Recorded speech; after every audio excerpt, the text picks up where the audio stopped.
سبح اسم ربك الأعلى الذي خلق فسوى والذي قدر فهدى والذي أخرج المرعى فجعله غثاء أحوى سنقرئك فلا تنسى إلا ما شاء الله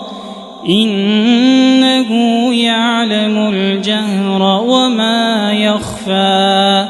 ونيسرك لليسرى فذكر إن نفعت الذكرى سيذكر من يخشى ويتجنبها الأشقى الذي يصلى النار الكبرى ثم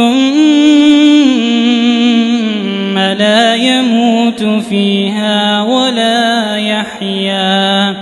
قد أفلح من تزكى وذكر اسم ربه فصلى بل تؤثرون الحياة الدنيا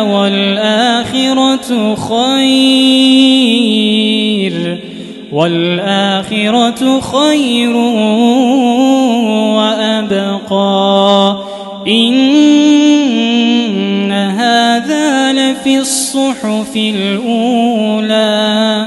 صحف إبراهيم وموسى. الله